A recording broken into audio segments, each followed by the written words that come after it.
5 ఏళ్లు వీళ్ళు ఎంజాయ్ చేశారు.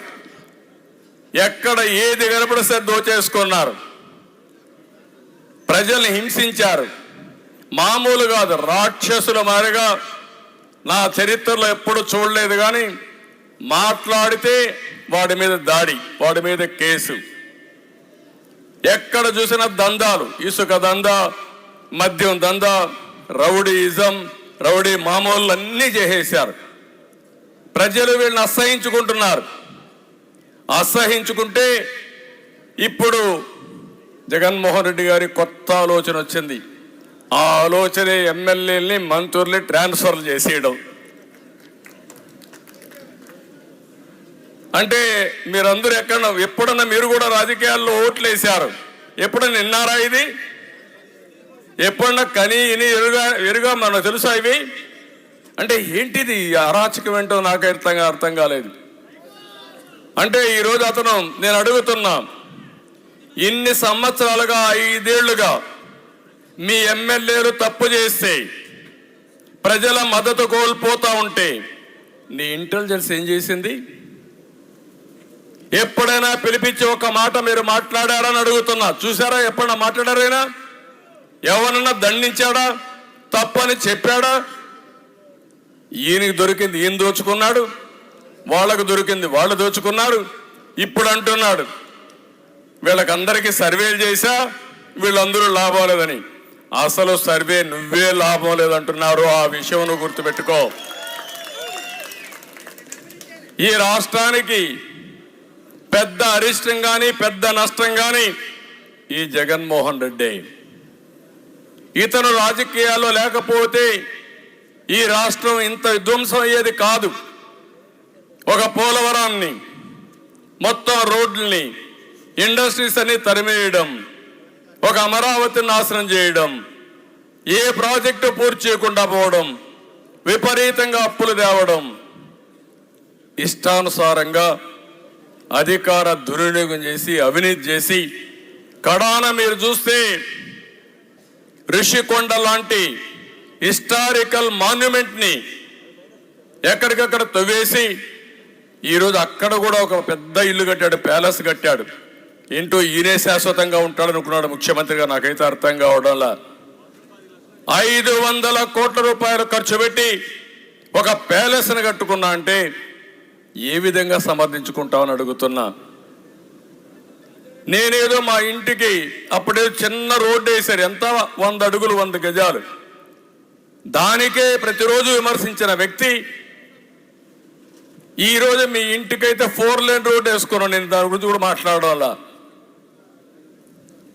విపరీతంగా. సరే, అవన్నీ నేను చిన్న విషయాలు నేను మాట్లాడలేదు. కానీ ఈరోజు అమరావతిని విశాఖపట్నానికి తీసుకుపోతానంటే కోర్టులు ముట్టికాయలు వేసే పరిస్థితికి వచ్చింది.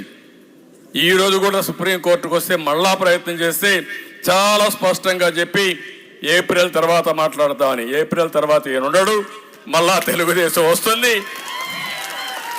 నువ్వు చేసేది ఏమీ లేదు. నువ్వు రాజధాని మార్చలేవు, నువ్వు విశాఖపట్నం పోలేవు.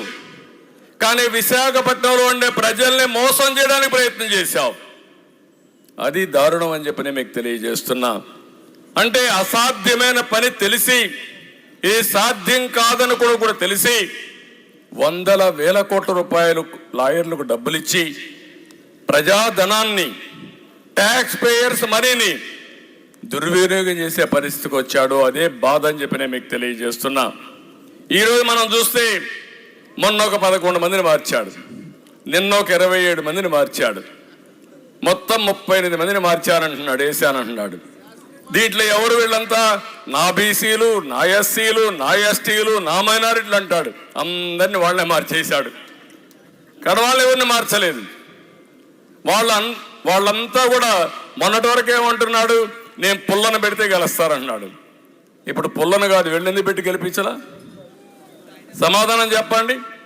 అంటే ఇవన్నీ కూడా మనం చూస్తామంటే ఓసారి అనిపిస్తుంది, ఒక అవగాహన లేని వ్యక్తి, రాజకీయాలను పూర్తిగా అపవిత్రం చేసిన వ్యక్తి, రాజకీయాలను అపహాసం చేసే వ్యక్తి, మంచి చెడుకు వ్యత్యాసం తెలియని వ్యక్తి, ఇది మంచి ఇది చెడు ఏమీ తెలియదు, ఆయనకు ఒకటే తెలిసింది, ఏది దొరికినా దాన్ని మొత్తం కాజేయడం.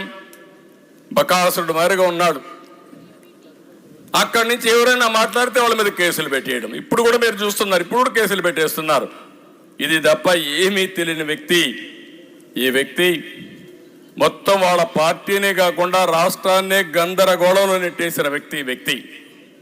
నేను అందుకే ఈరోజు కోరుతున్నా, రామచంద్రయ్య గారు కానీ మిగిలిన నాయకులు చెప్పినట్టు, నాకు ముఖ్యమంత్రి కోసం నేను ప్రయత్నం చేయడంలా, తెలుగుదేశం పార్టీ జనసేన అధికారం కోసం నేను ప్రయత్నం చేయడంలా, 5 కోట్ల ప్రజల్ని కాపాడుకోవడం మనందరి బాధ్యత, మనందరి కర్తవ్యం.